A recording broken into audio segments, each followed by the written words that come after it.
Hey guys, welcome back to Dre's DollarTree DIY. Today I'm going to show you how to make this chandelier out of Dollar Tree items. So let's get started.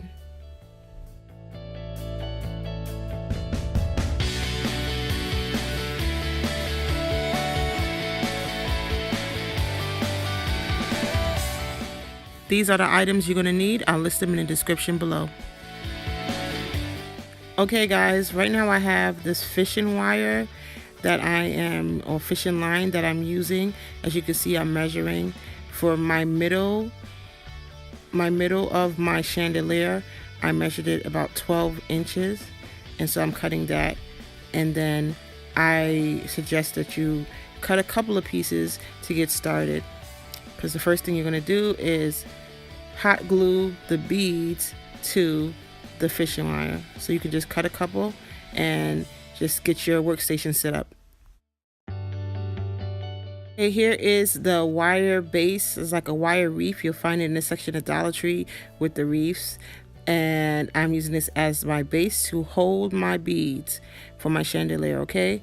So get your glue sticks, you're gonna need your hot glue gun, and you're gonna need beads.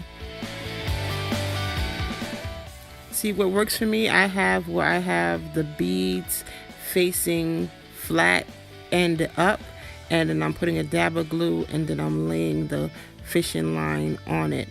I'm leaving a little gap between each. I'm not doing it directly exactly stuck on each other. I am doing about 12 beads a line. Okay, on the bottom I finished my first strand for my chandelier. I'm just gonna keep going and make a bunch more.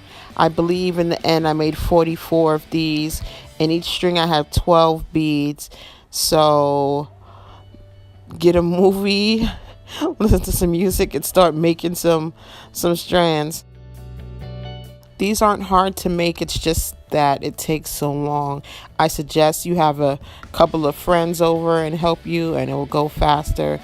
Have it over a glass of wine or something like that. But I took a couple of days to complete this. It took a couple of days only because I have 4 kids and I had to do things around the house, but I'm pretty sure if I sat through it would take me about 2 or 3 hours. But that's just like a good movie, but at the time I just spaced it out. Okay, got my husband to help me out here, and now I am attaching the beads to this wreath. What I'm doing is, I don't know if you can see or not, I'm trying to let you guys see, is that I'm looping the extra string around, and then I'm twisting it, and then I'm sealing it with the hot glue. Then I'm blowing it to make sure it dries, and as you can see, it makes like a little teardrop. And that's how I'm doing it all around. One thing I hate about this glue gun is that it leaves a lot of strings, and it could be confusing, and it takes a lot. You got to come back and you got to remove the excess strings. So that's what I'm doing here. But this is how it looks with the bottom row. And the bottom row, I said I counted and I did 44 of these around. My son came home from school with this green bead that he wanted me to put in my DIY. I love it, and it's special to me. And thank you, Matthias. Now it's time for me to make the top strands. And what I'm doing here, I'm doing 7 to 8 beads on each one. And the reason for that number is because these beads are all these different shapes. You have big ones, you have small ones. So I may have 7 small ones, and it's still not the same length of a couple of small ones and big ones. So just basically how I grab it, I just trying to make sure it's even. But I'm using the same technique of putting the beads flat face up, dabbing a spot of glue, and then laying the line on it. And if you haven't noticed, I kind of gave up on measuring the exact length of the fishing line or fishing wire. What I did is just I estimated how long it would be, and I put it next to a line that I already had. Just make sure that I had excess because I wanted to be generous when I have the side that hangs over that I attach to the wreath, so I can bend it over and have enough to adjust it longer or shorter depending on the length of the ones that I already put.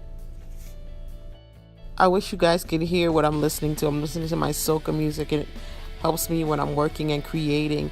But it's just so funny that I have to turn the volume down, to do my voiceovers, and it looks so peaceful.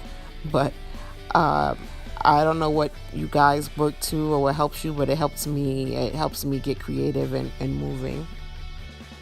But at this point, I know I was thinking, why am I doing this to myself? And it's just because I like to see the outcome. I know a lot of times you get halfway through a project and you realize, is it going to come out the way I want, or am I just wasting my time? Here it is. I have a little portion. I think this is 10 lines that I have attached on the top part, as you can see. And I have so much more to go. I didn't even attempt trying to count how much I would need at the end, but if you guys need to know, I will count. But as you can see now, this is halfway through, well, more than half, and it's coming together. Now I'm gonna add the rest of the lines to complete it, and I'll be back with the finished look. And here it is. It's completed, it's full, and it's extremely heavy. I never thought it would be this heavy. I'm not sure I'm going to do it yet, if I'm going to put it over a lamp or if I'm going to put it over a fixture of my lights, but I'm going to work on it. And if I do decide to do that, I will post that for you guys to see. Literally just finished this, and I just decided I am going to do a part 2, and I'm going to show you how I displayed this and how I used it for my decor. So stay tuned for that. But for right now, I'm just going to post and let you know, guys, how I made it. So please don't forget to like, subscribe, comment, and share. See you next time.